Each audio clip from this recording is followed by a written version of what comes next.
નમસ્કાર, આપ જોઈ રહ્યા છો સ્પાર્ક ટુડે ન્યૂઝ। સુરતમાં એએમએનએસ કંપનીમાં તોડફોડ અને આગજની મામલે કોંગ્રેસે આશ્ચર્યજનક દેખાવો કર્યા। કંપનીના અધિકારીઓ અને માલિક સામે ગુનો નોંધવાની માંગ કરી।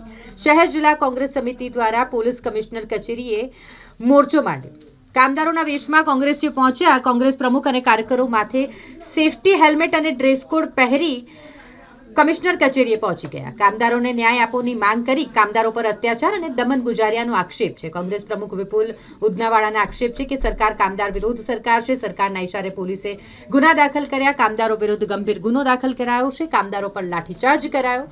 કામદારો છેલ્લા કેટલાય દિવસથી રજૂઆત કરી રહ્યા હતા, ત્યારે કામદારોની ધીરજ ખૂટી હતી। આ ઘટનાની ઊંડાણપૂર્વક તપાસ થવી જોઈએ તેવી રજૂઆત કરી છે। આજે જે રીતે સુરત હજીરા ખાતે એએમએનએસ કંપનીની અંદર એલએનટી કંપનીના કોન્ટ્રાક્ટ હેઠળ જે કામદારો કામ કરી રહ્યા હતા, એ કામદારો જે રીતે પોતાનો હક માંગતા હતા, પોતાની જેને ભારત સરકારે બંધારણે પોતાનો અધિકાર આપ્યો છે, એ અધિકાર માંગતા હતા। કેટલા દિવસોથી તેઓ કંપની પાસેથી પોતાનો અધિકાર માંગતા હતા।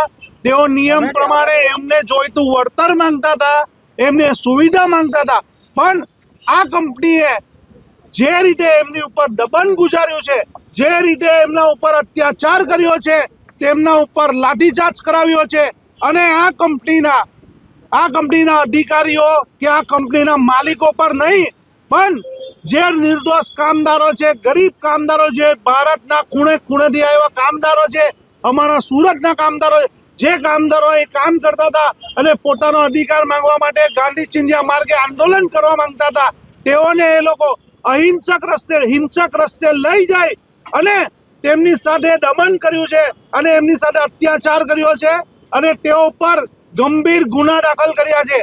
કામદારો ઉપર આજે મારી નાખવાનો ગુનો દાખલ કરવો એ આ સરકારનું કામ છે। આ સરકાર કામદાર વિરોધી સરકાર છે, કારણ કે કામદારો જે રીતે સરકાર અગર નિયમ બનાવતી હોય, કાયદો બનાવતી હોય અને એ કાયદાનું પાલન ખુદ નહીં કરાવી શકે, એ આ કરોડપતિ અબજોપતિ માલિકોની વેચાઈ ગયેલી સરકાર છે, તેઓની દલાલી કરતી સરકાર છે। કારણ કે ગરીબોને કચડી નાખવાનું કામ અને ગુલામીમાં લખી દેવાનું કામ આ સરકાર કરી રહી છે, અને તેઓ માલિકોની ઉપર ગુનો નહીં દાખલ કરવો, પણ ગરીબ અને કામદારો પર ગુનો દાખલ કરવાનું કામ કરાવડી રહી છે, અને એની ઉપર એ પોલીસને તેનું હથિયાર બનાવી રહી છે। વિપુલભાઈ, બીજી કંપનીમાં જઈને તોડફોડ કરવી કેટલી યોગ્ય? કંપની એલએનટી સામે હતી, એએમએનએસમાં તોડફોડ થઈ છે, આ કેટલું યોગ્ય? માનવતાના ધોરણે જો કોઈ પણ માણસ પોતાનો અધિકાર પહેલા અહિંસક રીતે, શાંતિપૂર્ણ રીતે જ માંગતો હોય છે। કામદારોએ આ હદ સુધી ક્યારે પહોંચવું પડે? કોઈ માણસનું મન એટલું ગુસ્સા ભરેલું ક્યારે બને છે?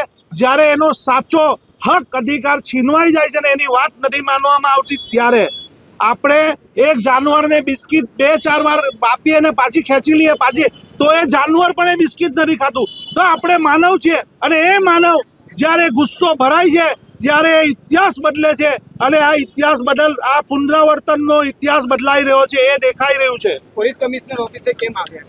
પોલીસ કમિશનર કચેરી અમે એટલા માટે આવ્યા છે, કારણ કે આ કંપનીઓની દલાલી આ સરકાર દ્વારા, આ સરકારે ખોટી રીતે ગુના દાખલ કરાવ્યા છે, અને પોલીસે જે રીતે એમના જે કંપનીના અધિકારીઓની ઉપર પણ ગુનો દાખલ થવો જોઈએ એ માંગણી સાથે, અને કેમ આ ઘટના કેમ ઘટી તેની ઊંડી તપાસ થવી જોઈએ એ માંગણી માટે અમે આવ્યા છીએ।